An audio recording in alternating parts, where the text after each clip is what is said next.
So hello YouTube and I am back finally बहुत दिनों के बाद। और मैं इतनी दबी सी आवाज़ में वॉइस ओवर इसलिए कर रहा हूँ क्योंकि मैं रात के 3 बजे इस वॉइस को रिकॉर्ड कर रहा हूँ और हमारे चैनल पे 7000 सब्सक्राइबर्स कंप्लीट हो चुके हैं, तो उसके लिए तुम्हारा दिल से थैंक यू। और मैं कोशिश करूंगा चैनल पे क्वालिटी और क्वांटिटी दोनों को इंक्रीज करने की। बाकी अभी तक मुझे और मेरे चैनल को सपोर्ट करने के लिए तुम्हारा सच में थैंक यू। और आज हम बात करने वाले हैं एनिमे के बारे में, स्पेसिफिकली एनिमे इन इंडिया के बारे में। तो कुछ टाइम पहले कार्टून नेटवर्क अनाउंस करता है कि वो ड्रैगन बॉल सुपर को हिंदी में एयर करने वाला है, वो भी टीवी पर। और ये सुनकर सभी इंडियन फैंस बहुत ज्यादा खुश थे क्योंकि पहले म्यूज इंडिया का आना, फिर एनिमे मूवीज का इंडिया में रिलीज होना और अब एनिमे का टीवी पर आना, और कार्टून नेटवर्क की व्यूअरशिप भी बहुत ही तेजी से ऊपर बढ़ी। लेकिन there are some major concerns जिनकी वजह से जितनी तेजी से इनकी व्यूअरशिप बढ़ी है उतनी ही तेजी से कम भी हो सकती है। So here we go, anime is back in India but it might fail again. By the way, मैं यहाँ पर OTT पे एयर होने वाले एनिमे की बात नहीं कर रहा हूँ, मैं यहाँ पर टीवी पे एयर होने वाले एनिमे की बात कर रहा हूँ, क्योंकि ये जो रीजंस है ये उसी पे अप्लाई होते हैं, वरना बाद में कहोगे क्लिक बेट कर दिया। तो पहला जो रीजन आता है वो है डब।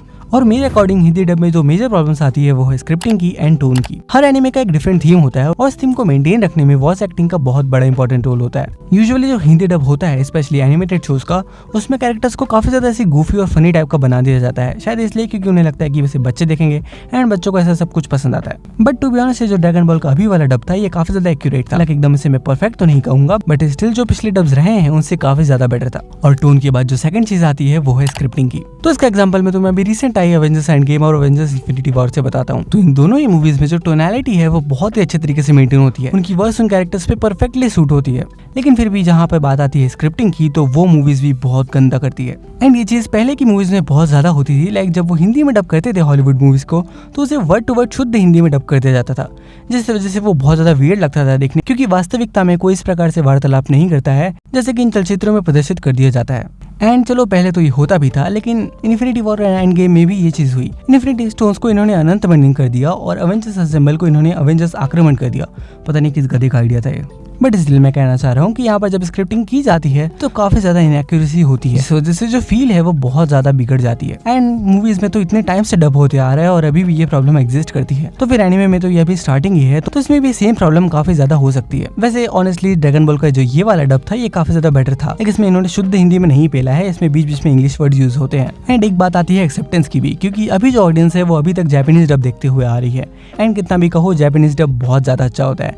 एंड इसका एक रीजन ये भी हो सकता है क्योंकि जो ओरिजिनल मटेरियल है वो जापानीज में है, एंड इस वजह से जब वॉइस एक्टर्स वॉइस एक्टिंग करते हैं तो वो अपने इमोशंस को अच्छे से कन्वे कर पाते हैं, जो कि किसी भी लैंग्वेज में डब होने के बाद थोड़ी सी तो खत्म हो ही जाती है। तो ये हमारे एक्सेप्टेंस पे भी काफी ज्यादा डिपेंड करता है। एंड टू बी ऑनेस्ट, हमें से एक चांस देना चाहिए, लाइक सीधा ही नहीं नकार देना चाहिए। बाकी स्क्रिप्टिंग एंड टोन तो समय के साथ बेटर हो ही सकती है। एंड रही बात ऑडियंस के एक्सेप्टेंस की, तो भाई ये तो पूरी तरीके से तुम्हारे पे ही डिपेंड करता है। अब इसके बाद जो एक और बड़ा रीजन आता है वो है सेंसरशिप का। तो देखो, ये तो हम सभी जानते हैं कि सेंसरशिप एनिमे का क्या करती है।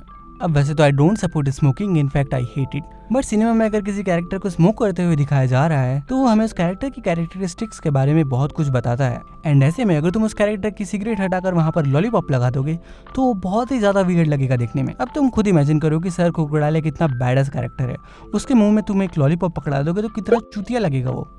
और एक तो पूरे कैरेक्टर का नाम ही स्मोकर है, तो क्या पूरे कैरेक्टर को ही हटाकर लॉलीपॉपर बना दोगे? More like lollipopper. Bad joke I guess, sorry. And चलो फिर भी ये तो एक पल को एडजस्ट हो भी जाएगा, लेकिन अगर बात करें वायलेंस की, तो वायलेंस में भी बहुत ज़्यादा दिक्कत हो सकती है, क्योंकि ये लोग किसी भी हालत में ब्लड नहीं दिखा सकते।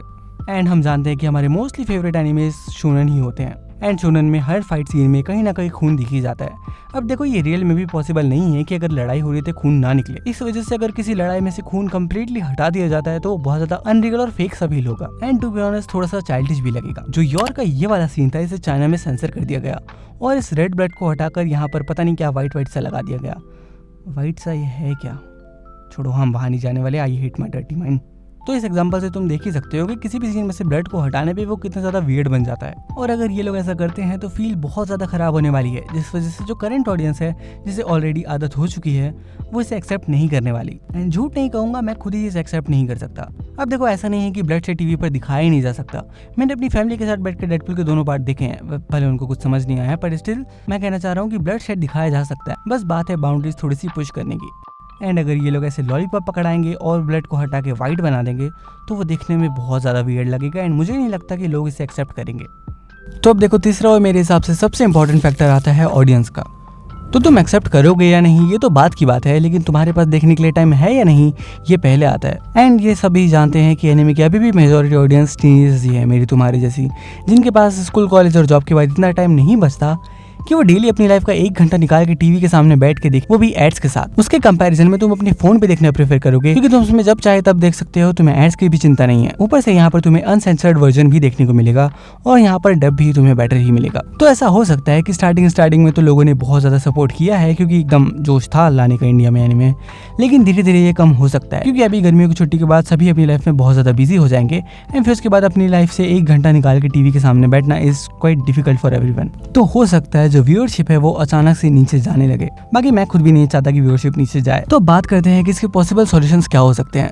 तो इसका सबसे पहला और बेसिक सॉल्यूशन तो यही है, तो इन्हें करंट एनिमे ऑडियंस को प्लीज करने के साथ साथ वो ऑडियंस जो भी ऐसे फालतू के शोज देख रही हैं उन्हें भी अपनी तरफ अट्रैक्ट करना होगा। एंड एक बार वो ऑडियंस इधर आ गई तो फिर वो एनिमे में ऐसी डूबेगी कि तुम सब जानते ही हो क्या होता है एनिमे देखने के बाद। एंड अगर वो बच्चे वो सब छोड़कर ये देखने लगेंगे तो बाकी चैनल्स को भी दिखेगा कि नहीं बच्चे अब मैच्योर हो रहे हैं। और देखो मीडिया इंडस्ट्री ट्रेंड पर ही वर्क करती है, वही चलेगा जो तुम देखोगे। एंड अगर इन कार्टून चैनल्स को लगेगा कि हाँ बच्चे एनिमे देखना चाह रहे हैं तो हो सकता है कि वो सब भी अपने चैनल्स पर एनिमे लाना स्टार्ट कर दे। और रही बात सेंसरशिप या फिर डब की, तो देखो ऐसा भी हो सकता है कि एक डिफरेंट चैनल ही बना दिया जाए एनिमे के लिए, लाइक एनिमैक्स। बट हाँ हमारे लिए कहना आसान होता है कि कंप्लीट नया चैनल ही बना दो, उस पर सिर्फ एनिमे दिखाना, लेकिन रियलिटी में ये सब करना बहुत ज़्यादा डिफिकल्ट होता है।